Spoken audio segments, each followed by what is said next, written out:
All right. Today we have Dr. Kerri Glassner. Kerri Glassner is a gastroenterologist with a focus on inflammatory bowel disease. Dr. Glassner currently practices at Kaiser Permanente in Colorado. She completed her residency and gastroenterology fellowship at Houston Methodist Hospital. She was also selected by the Crohn's and Colitis Foundation for visiting IBD fellowship at Mayo Clinic in 2019. Dr. Glassner is certified in the use of intestinal ultrasound through IBIS. She's passionate about women's health and IBD and is the co editor of the Women's Health and IBD, the spectrum of care from birth to adulthood.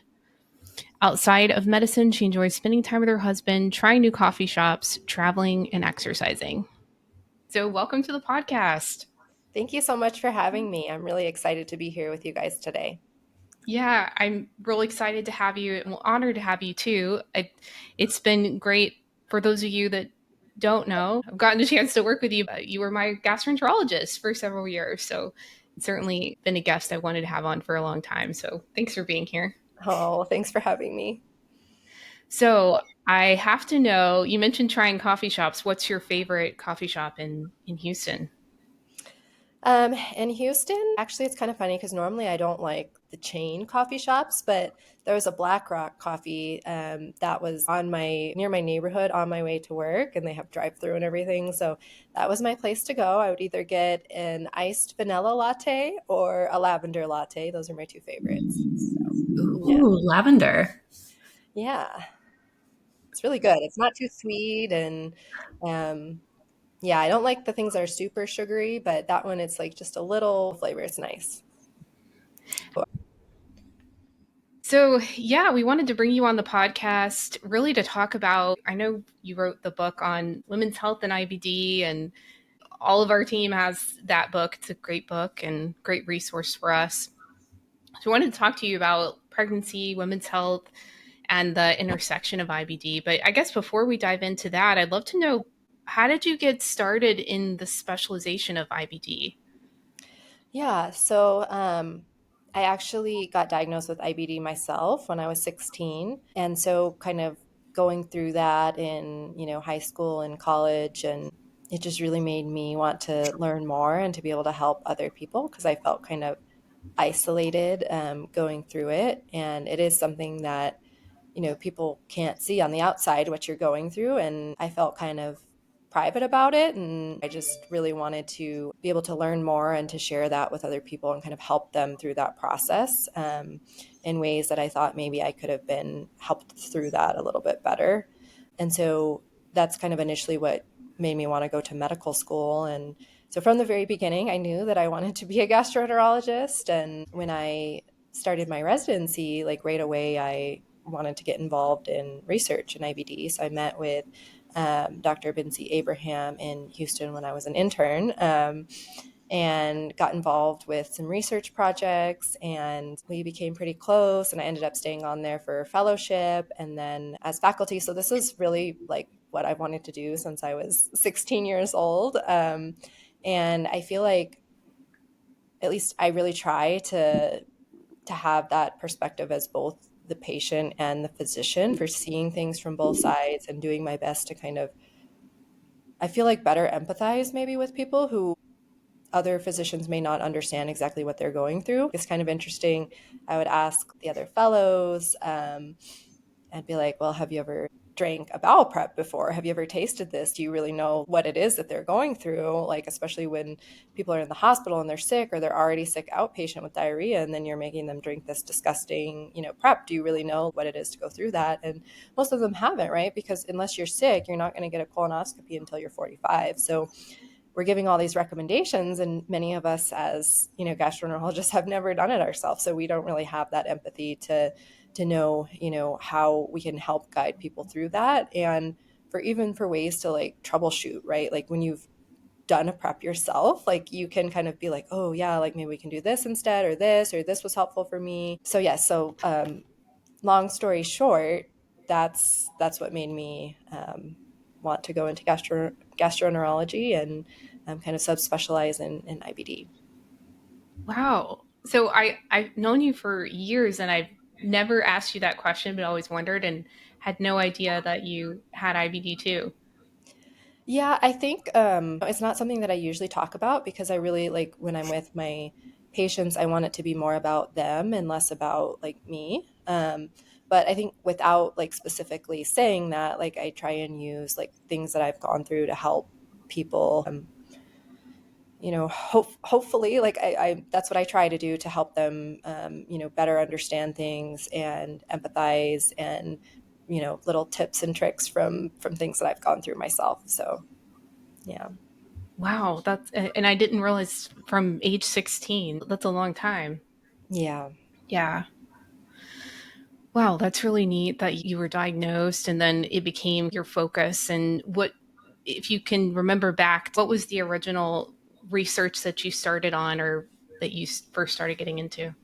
Yeah, so the initial research that we were looking at is we were seeing very commonly that people with Crohn's or ulcerative colitis were we were incidentally finding fatty liver on imaging studies, and it was in people you would not expect to have fatty liver. Normally, you're thinking of older people who have other risk factors for metabolic syndrome, so like diabetes, high blood pressure, obesity, and we would see this in people who had none of those. And so we were like, wow, this is very curious. Like, why is this happening? And so initially, what we did is this was like back before Epic. So I went through every single paper chart of patients that Dr. Abraham had seen and looked at how many had an imaging test and how many actually had fatty liver on imaging. And we found that it was like over 20%, which is a lot. And so then we started looking at, okay, well, does it have to do with disease activity? Does it have to do with steroid use? Does it, what is causing this? And so we found that like medications didn't seem to play a role in it. Patients, like I had mentioned, didn't have the traditional risk factors for fatty liver disease.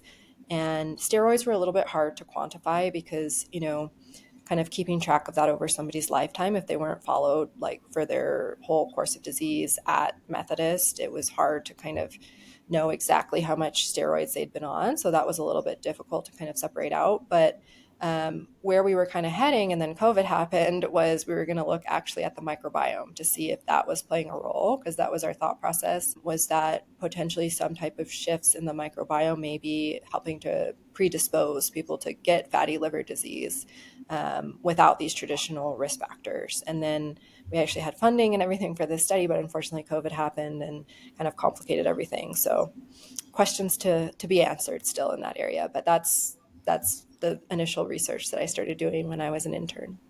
It's really interesting. We talked about you having experience with intestinal ultrasound. Can you use intestinal ultrasound to detect fatty liver? You can, yeah.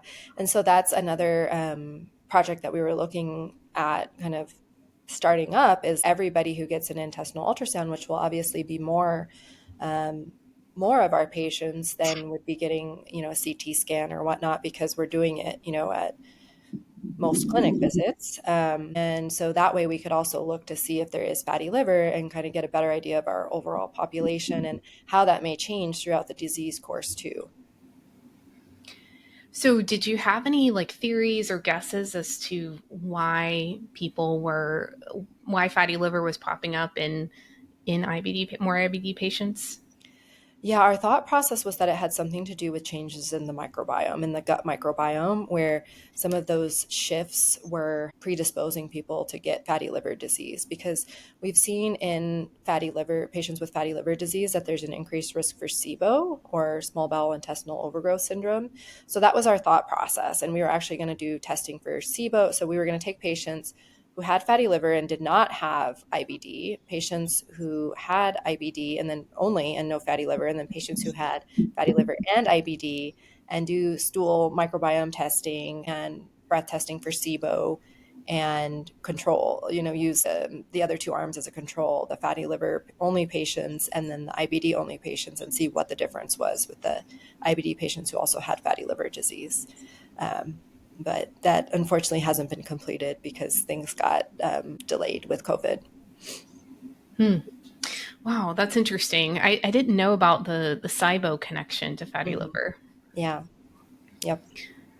Wow. Okay. And before we dive into more pregnancy related questions, with intestinal ultrasound, this is a fairly new, right? Can you talk a little bit about that and how people use it? Yeah, so it's actually been done in Europe for years, and it's only now kind of picking up here in the United States, which I'm really thrilled that that is happening. But basically, what it is it's an ultrasound, and we're able to measure the thickness of the bowel wall. And there's, guidelines for what's a normal thickness of the bowel wall. And so we can see when it's thickened more than it should be. And that is associated with either fibrosis or scar tissue or inflammation. And there's ways that we can kind of distinguish between active inflammation or just chronic changes from scarring. We can turn on Doppler and look at vascularization or blood flow to the area. And if there's active inflammation, there'll be increased blood flow in that area. We can also look for lymph nodes, which would be a sign of active inflammation there. And in the small bowel, we can look for dilation, we can look for strictures, we can actually pick up abscesses and fistula. And all of this is without any prep. So, no prep required. You come in and we just do it. So, no anesthesia, no yucky bowel prep to drink. We can just do it right then and there and take a look. And we can actually show our patients as we're doing this. We can, turn the screen towards them and point out, where there's active inflammation, or show them that, hey, your colon's all healed, it looks great. So it's really amazing what we can do. And now there's a lot more centers here that are starting to train their gastroenterologists to do this. But there was less centers when I actually got trained. And so I went over to Milan for a month in Italy to learn this. And so it was really amazing. They do it on everybody, and they're really fast too, because they've done so many. It's quick. It's like just part of their physical exam. So it's very, very, very neat. And the surgeons are very comfortable with it too. They would call the surgeon down and be like, "Oh, look, there's a stricture, and this needs to, be resected."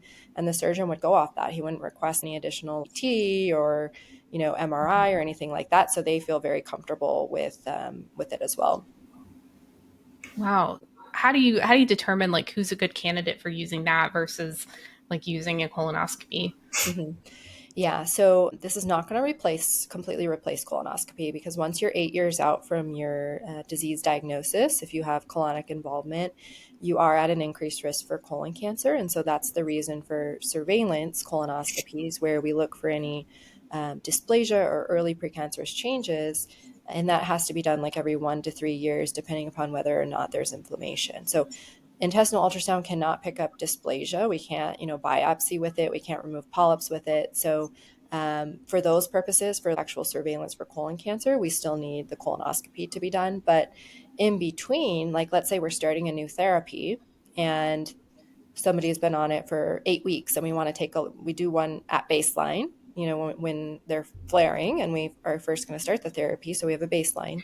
We can repeat that in 6 weeks, 8 weeks. There's been some studies that have actually shown improvements in bowel wall thickness in as little as 2 weeks. So you can do this, early on, to see if somebody's starting to respond to the medication. And let's say at 8 weeks, we have no response, then we know we need to do something differently, whether we need to dose intensify the medication, whether we need to switch medications, depending upon which medication, and whether or not we feel that we should give it more time or not. So we can make early changes, and it's also very useful in pregnancy, where we want to avoid putting women under anesthesia, especially in that first trimester. We can do a quick ultrasound and see, if somebody's having symptoms. Sometimes it can be hard to distinguish whether it's hormonal changes that lead to sometimes some changes in constipation and diarrhea versus active inflammation. So we can do a quick ultrasound and see if there's thickening of the colon. Um, Also, in people who are older, like maybe they're risky to undergo anesthesia. And so we can get non-invasive assessment with that. Like maybe somebody's 80, right? And we don't want to put them through anesthesia. So we can take a quick look with an ultrasound.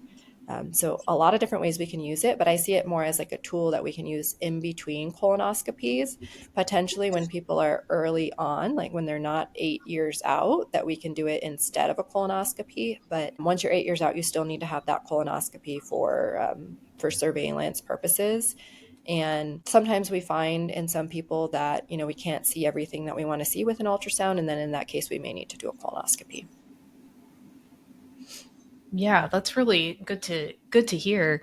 For sure. I'm sure there's a lot of people out there wanting that in place of a Oh, colonoscopy. definitely, definitely. Yeah. Who wouldn't, right? Yeah. So yeah. And are we ready to dive into everything pregnancy? Yeah, let's go. Yeah, let's do it.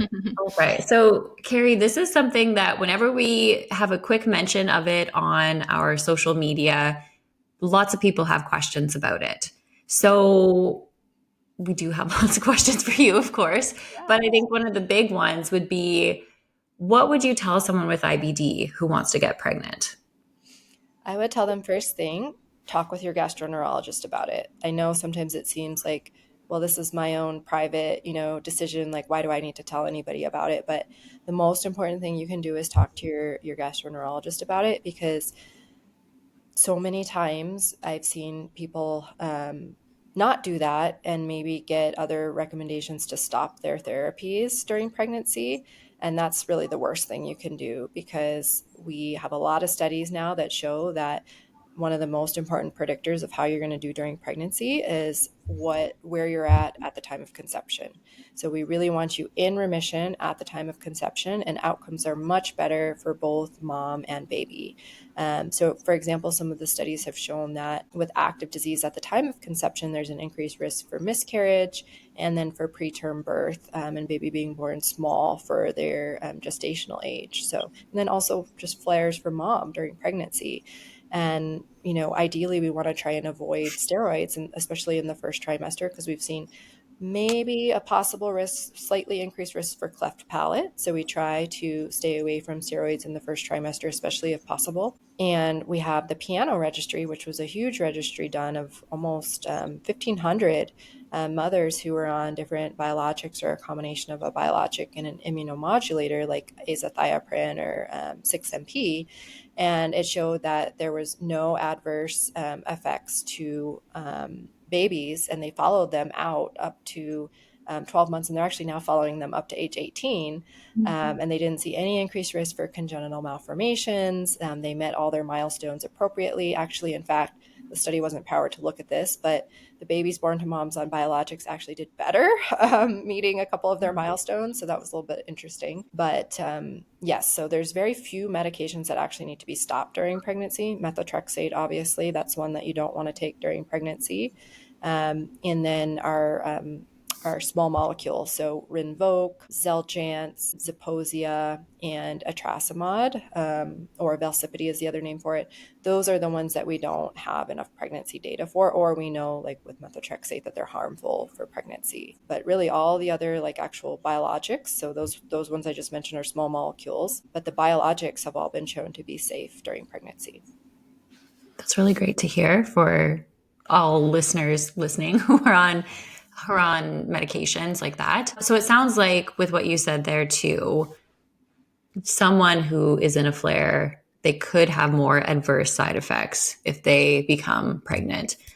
Is there any other reason why someone might need to wait to start trying to conceive with IBD? Yes. So if we're waiting for some of those medications that I mentioned to wash out, like let's say that somebody's on Rinvoq and decides that they want to get pregnant, then, we want to wait a certain amount of time before we let them become pregnant. Or same thing, like maybe they were on infliximab or Remicade with azathioprine, or sorry, with methotrexate. Azathioprine's okay for pregnancy, but say that they were on Remicade with methotrexate. Then we want to check their levels, make sure their levels are in good enough range that we can stop that methotrexate, and then allow appropriate time for prior to them conceiving. So one reason would be for washout of certain medications that are not safe in pregnancy. The other one would be just making sure that we actually have either a fecal calprotectin or a colonoscopy that's showing remission. And interestingly, there was just a study, they actually just presented this at AIBD, that even with histological inflammation, so endoscopically things look normal, but there's some histologic inflammation, there was actually a decreased rate of conception in patients compared to people who had both endoscopic and histologic remission. So even for fertility purposes, it's beneficial to be in a deep remission. And if someone is not in remission and gets pregnant, do we know of what kind of impact that has on the baby? I know I heard you say cleft palate, or was that with medication? Sorry. Yeah, so there's some, this is controversial. There's some studies that have suggested maybe a slightly increased risk for cleft palate with steroids in the first trimester, but in terms of just active disease going into pregnancy, so increased risk for miscarriage, increased risk for baby being born early, so like a preterm birth, and then baby being small, because they're born early and also just small for gestational age. So those are the risks to the baby, and then to mom, flaring during pregnancy, right? You're already like dealing with everything that goes along with pregnancy. And then to be going through a flare on top of that, can just be miserable. And the last thing that we want someone to go through. Yeah, I couldn't imagine. Yeah, it's really interesting because I feel like in the people that we talk to, the biggest fear is around being on biologics Mm-hmm. versus we're not even thinking about the fears around the actual risk of not being on anything, which it sounds like in reality there's a lot less risk with the biologics compared to the risk of not being on them. Exactly. Yeah. The piano study has really been just so amazing in providing us with all of this information because there was so much fear. There's been studies that showed lots of women with IBD just assumed that they could never have a baby because of the medications that they were on or because of their Crohn's or ulcerative colitis and worry about flaring and those things that could happen with pregnancy. And so this has just shown us that women with IBD can do fantastic during pregnancy, and that the key is just remission at the time of conception and staying on therapy as long as it's safe in pregnancy, which the biologics are throughout pregnancy. So don't stop therapy during pregnancy and try to make sure that you're in remission at the time of pregnancy, and really outcomes are very good. And we talk a lot about mom and baby and the risk factors, but as far as we know about the impact on like sperm quality, or do we know much about certain medications on impact of quality or quantity? Mm-hmm. Yeah, so biologics have not been shown to have any impact on sperm quality or quantity. Same thing with the immunomodulators like 6-MP and azathioprine. Methotrexate does impact the sperm, and so that can be considered to be stopped prior to conception. But for the most part, these medications don't have any impact on sperm, which is good. That's great. Okay. So I feel like a lot of these questions were maybe focused on people who have not had any surgical interventions yet. And for those who have, people with ostomies or J pouch, is there any differences for these individuals and their road to pregnancy? Yes. So we think that nowadays, the way that we're doing surgeries for a J pouch, that we are doing things, more often, more non-invasively, right? So the more that you mess around in the pelvis, the more that you can create problems with adhesions and scar tissue there that can make it harder to get pregnant. There's been some studies that have looked at this, and we're waiting on newer studies to come out now that we have more laparoscopic approaches and that the surgeries are not as involved and extensive in terms of their approach as they were in the past. And so we think that this has gotten better. What we will sometimes recommend to patients is if they do have an ostomy and they're considering having that reversed and a J pouch created, to wait until after pregnancy so that we don't worry about like any adhesions or issues with messing around in the pelvis. So, but having an ostomy will not, cause any problems with the pregnancy. And so we often recommend that people keep their ostomy until after pregnancy and then consider reversal. In terms of the pouch itself, most surgeons have kind of their varying opinions on whether or not they think somebody needs a C-section or that they can have vaginal delivery after a pouch. So definitely make sure to discuss that with your surgeon. If there is active perianal Crohn's disease, that would be another indication for C-section. But just having Crohn's or having ulcerative colitis does not mean that you have to have a C-section. So we see that in a lot of the studies that there's a much higher risk of C-section. And that doesn't necessarily need to happen. If it's indicated for medical reasons, that's between you and your OB, right? And you should always do what's best for you and the baby. But just having Crohn's is not a reason to have a C-section. There should be some other specific reason for that. But yes, if there's like an active perianal fistula, sure, definitely. A history of perianal fistulizing disease, if it's healed and it was really, really hard to get it to heal, maybe we may consider a C-section. But if you have Crohn's disease and you haven't had any perianal involvement, then there's no need to just automatically get a C-section. So I think those are some important points too. Is there a certain point in the pregnancy where they make that decision? Is it not till the very, very end, or, at 6 months? Yeah, so I think some of that depends upon the history and how far out you are from, like, let's say that we're talking about ulcerative colitis and we're talking about somebody who's had a colectomy and has a J pouch.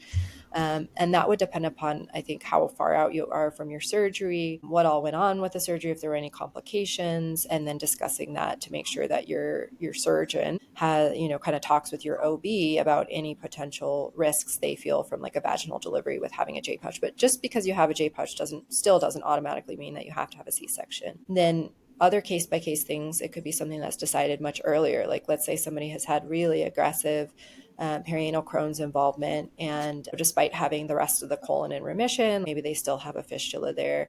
Then it may be from very early on that decision's being made that C-section is going to be best to avoid any further like tearing and then further, fistulas and such in that area. Or it could be something that happens later on, like maybe the pregnancy is going fantastic and then all of a sudden a new fistula happens. Then that would be something that would maybe be made later on during pregnancy. And then for all the normal pregnancy reasons too, that it can happen, at the time of delivery. So, yeah.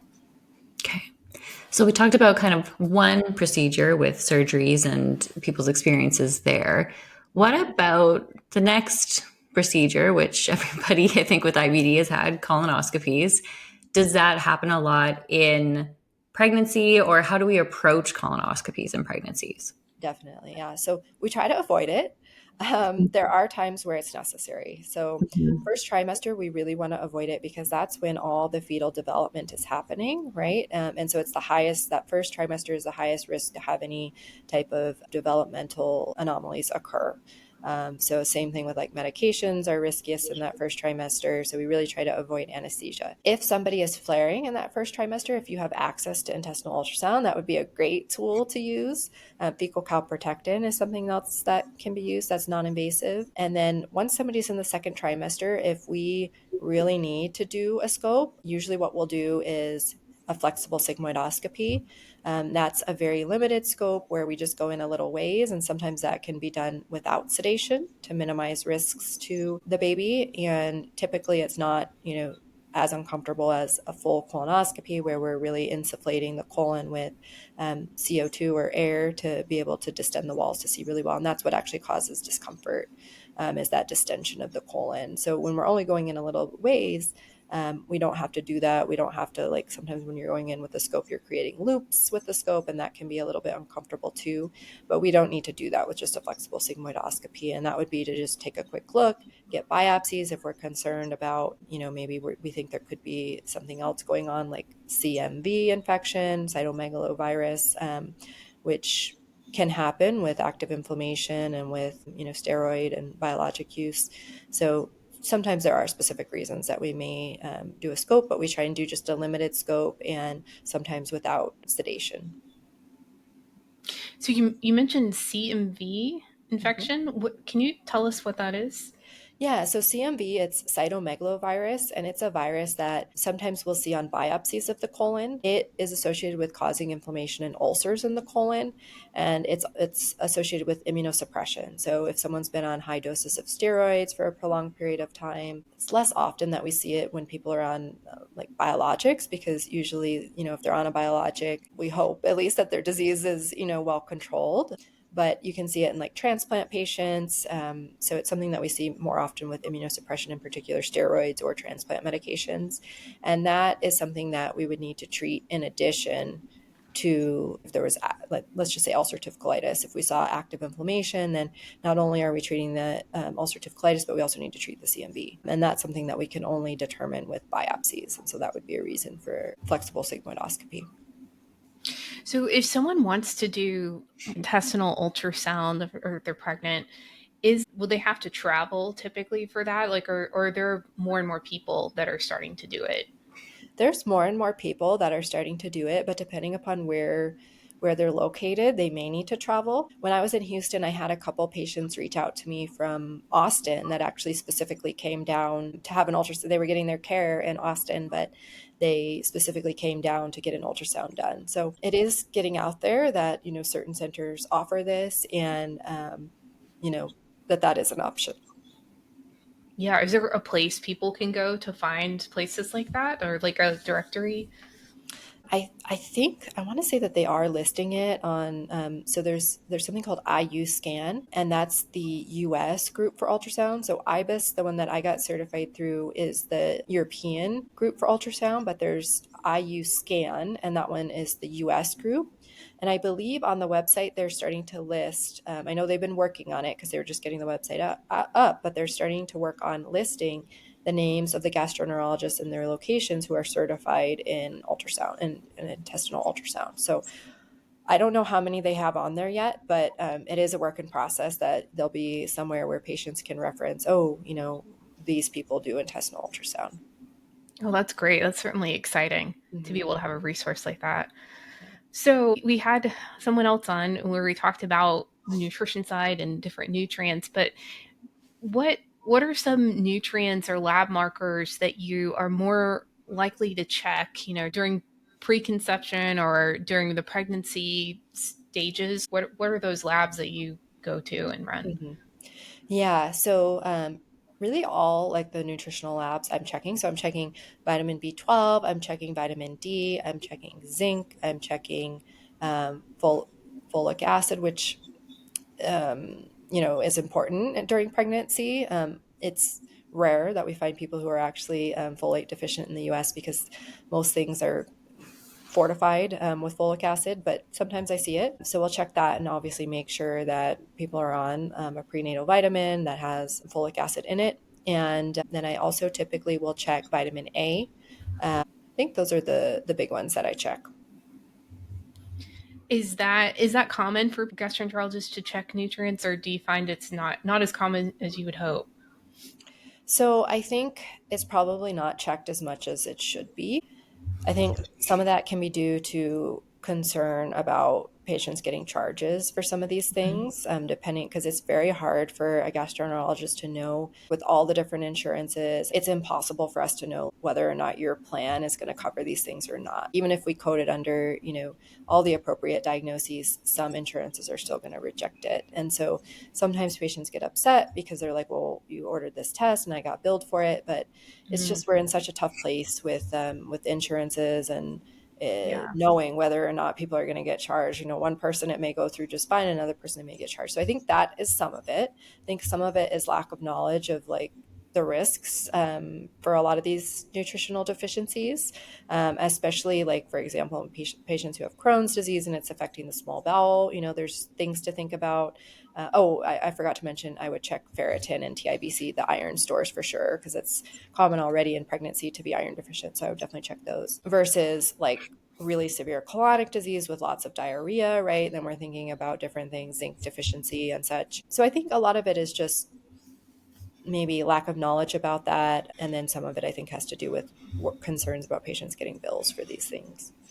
Yeah, that makes a lot of sense. There's a lot of that going on right now. Yeah, I guess as far as like the care team for someone who is pregnant and has IBD, like what kinds of providers do you suggest that they get in general if they're planning in that Definitely. stage?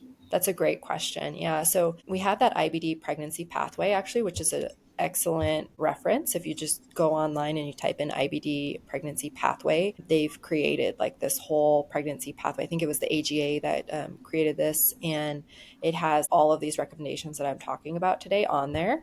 So it's a really nice reference for patients. But on that topic, one of the recommendations is that just anybody that has IBD should get at least a consult with a maternal fetal medicine specialist. And so I think that's a really good idea to do that, to not only have your main OB who is managing you, but also to have that consult or referral from your OB to a maternal fetal medicine specialist for at least a consult. They may feel like, oh, you have uncomplicated IBD and, you don't need to continue to see me. Your OB can manage, but at least to get that initial consult. And then also to make sure, obviously, that you see your gastroenterologist, that you're in remission, that they're, aware that you're planning for pregnancy, that you get anything done before that, like maybe you're due for your surveillance colonoscopy, so you get that done ahead of time. So yes, the big things would be a maternal fetal medicine specialist, your GI, and then your primary OB. And then if you did just have surgery for Crohn's, also make sure your surgeon is aware as well.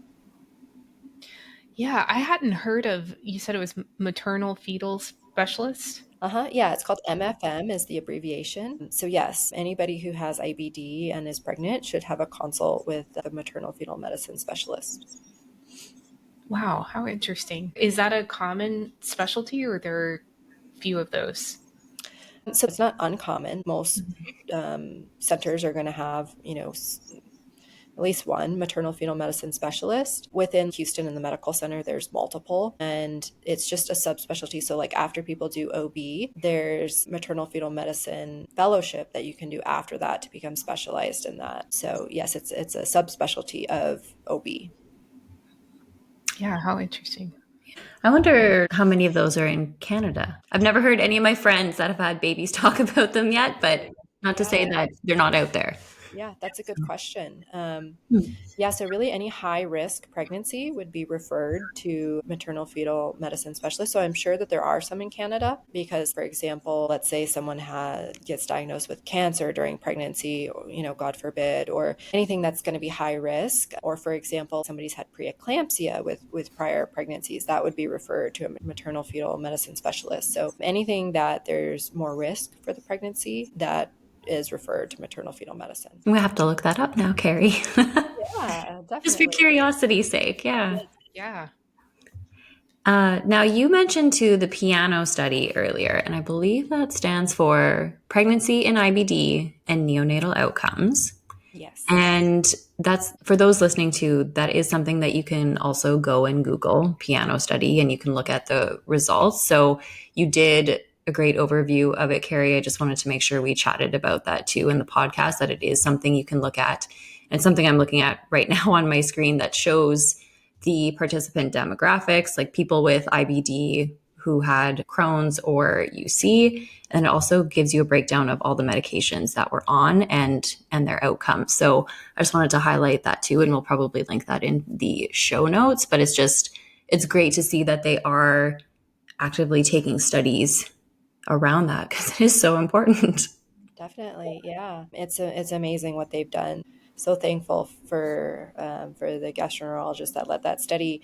They've also looked at breastfeeding as well and found that it's safe to breastfeed on the biologic therapies as well. So that's very important because same thing. There was a lot of studies that had shown that mothers with Crohn's or ulcerative colitis on biologics just automatically thought that they couldn't breastfeed, but we have the data that shows that it's safe to breastfeed on those biologic therapies as well. And there was this is not from piano, but there was another study that came out this year that we used to think that rotavirus, which is a live vaccine that babies get after they're born, we thought that babies born to moms on biologics could not get that. And now this study actually showed that it's safe to do so, that babies born to moms on biologic therapies are okay to get that live rotavirus vaccine.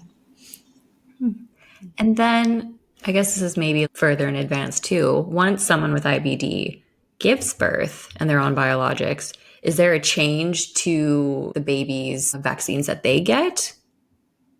No, actually, we used to think that live rotavirus vaccine, that we had to hold it. That was the only one because it's the only live vaccine that they get in the first year of life.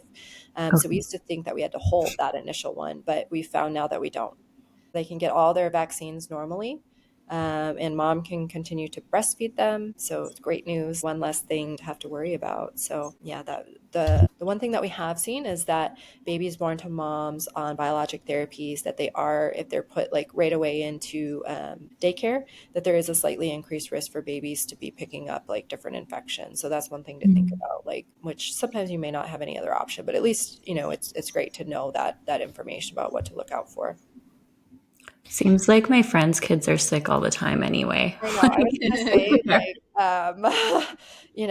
my son, actually, I was on Entyvio when I had him, which is gut specific. It's not technically immunosuppressives anyway. But yeah, I didn't end up starting my son in daycare until he was 3, and he still picks up everything. So like, it's just there's. I think no matter what you do with these daycares, kids, they touch everything, they touch each other, and so, they pick up all these bugs. Yeah. It's really exciting that that study exists because I can remember when I was first diagnosed, like 12, 13 years ago, I remember asking my GI at that time of like, what's the risk of this in pregnancy? And, the answer was, I don't know. And I didn't think that we would ever know because a lot of times there's not just studies on pregnancy in general because there's a Yep. lot of reasons why you wouldn't do that. But Yeah. it is really great to have a study like that and so long term too because wasn't it over the course of was it 5 years or 10 years that they've done that study? Yeah, I believe it's been going on since 2014, I want to say. And now, like I mentioned, they're following kids all the way out to age 18, which is, really amazing to have that kind of very long-term follow-up. And then I think another thing that I'm asked like very commonly is, well, like, am I going to give my baby IBD, right? Very common question. If your spouse does not have IBD, the risks of your child having Crohn's or ulcerative colitis, depending upon which one you're diagnosed with, is very low. It's 5% or less. So that's reassuring, right? Because I think that's another thing that's really scary. It was for me at least, like, oh my goodness, like, is my son going to have IBD because I have IBD? And the data actually suggests that that's, less likely for that to occur. However, if your spouse has IBD, then there's up to a 30% chance of your child having IBD. So much higher if both parents have IBD for obvious reasons. But still, even that seems low, considering like the 70% chance that they won't, Yep, yep. Yeah, I think the odds are much lower than people think when they're going into it. For sure. And I think it kind of highlights the role of environment, right?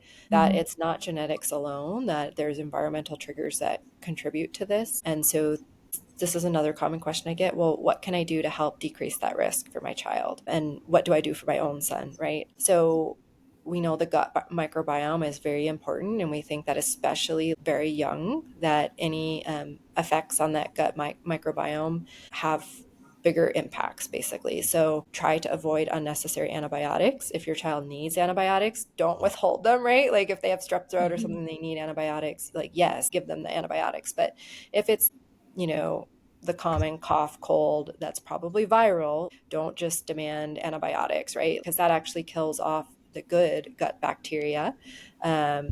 Those are things that you can avoid if they're unnecessary. So antibiotics, try to minimize that. And then diet, like, it's hard, right? Especially with young kids. Speaking from having a 3-year-old, yes, it's very hard, but trying to stay away from those processed foods and fast food, juices, sodas, trying to decrease those as much as possible. That's beneficial too, because there's been some studies that have suggested that diet, especially very early on, that diet is important in being a risk factor for developing IBD down the road. And then breastfeeding. If you can, try and breastfeed your baby because that has been shown to be protective. And so there are, some things that are within our control. I don't like completely stress myself out over it because, like, you can only do so much. But, there are some things that you can try to do. So, Yeah, and I think something we talk about all the time is the small things matter the most. Like doing little things, it doesn't have to be a huge overhaul or they don't have to be eating fruits and veggies all the time, but the little things when you can squeeze in a veggie into a sauce without them knowing, those things can make a big difference long term.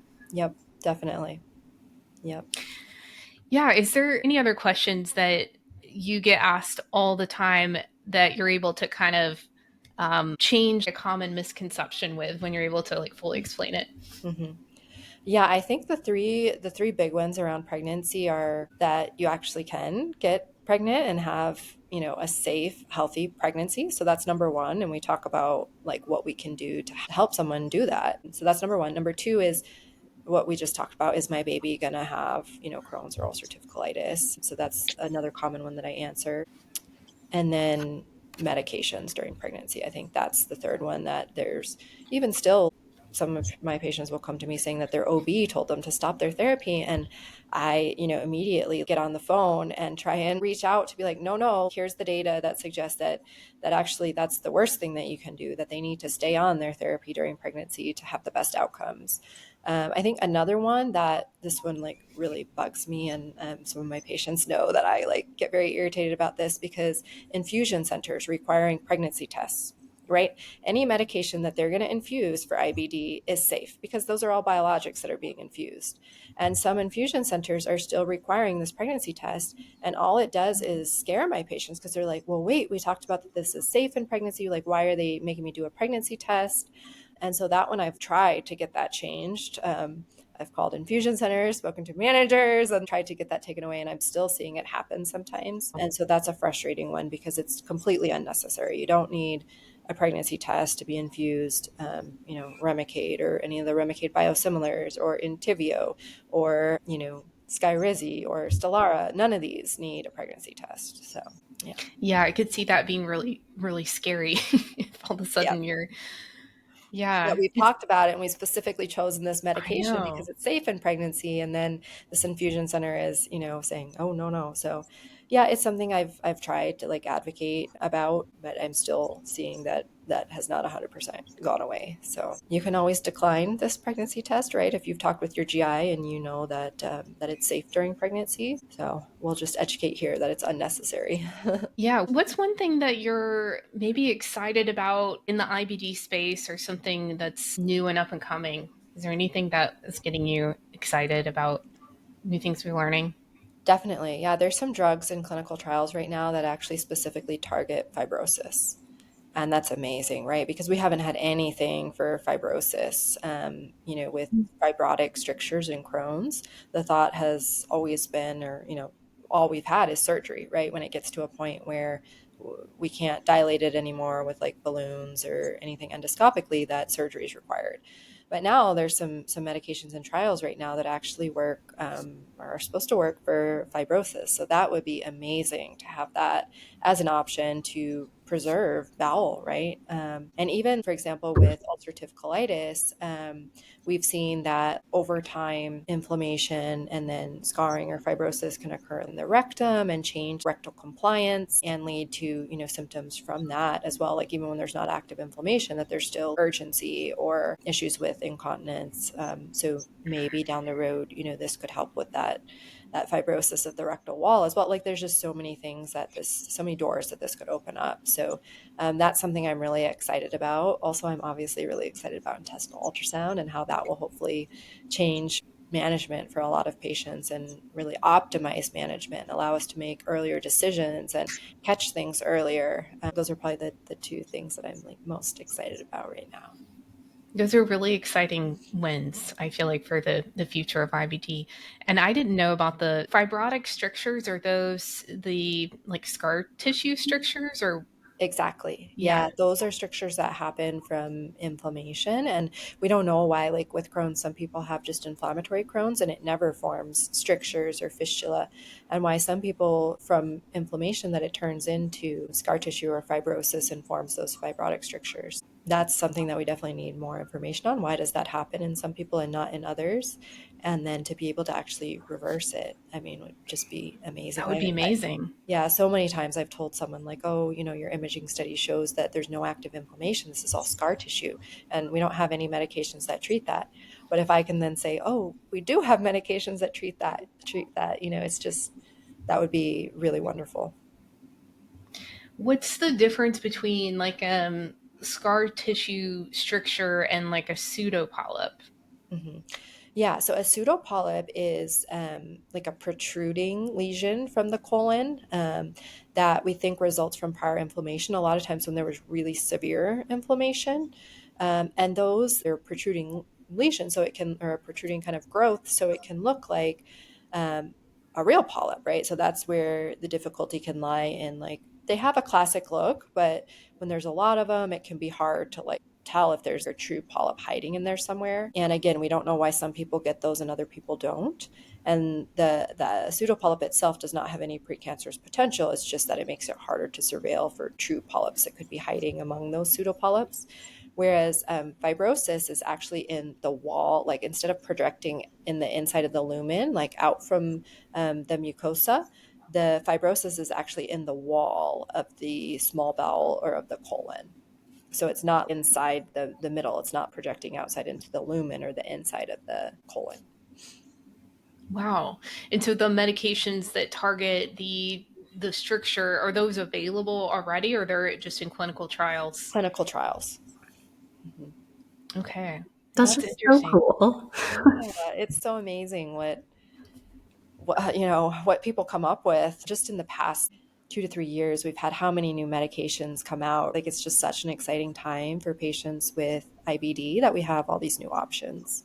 Yeah, I know what's talked about in the mainstream is like finding the cure, but I think what we don't talk about enough is all of these huge milestones and all of the people that are studying it and just how far we've actually come Hmm. with the current research we have that makes our lives a lot better. Oh yeah, like, I mean, compared to, let's see, Remicade came around in 1998. So compared to prior to that, when all there was like lots of steroids, mesalamine, azathioprine, we've just come so far. We have so many new and safer options, which is great. Yeah, that's exciting. So if you could leave IBD patients with one like word of encouragement or guidance, what would it be? I would say hang in there. The future is very bright. We have a lot of super smart people who are coming up with all these new amazing therapies for us, and don't give up hope, because I've just seen within the past couple of years amazing advances, and I think that we're going to continue to see that. So don't lose that hope. Don't lose the faith that there's better things that are coming for us. Well, thank you for being here. It was a really good conversation, and hopefully we'll have you on again sometime. Yeah, I would love to. Thank you guys so much for having me.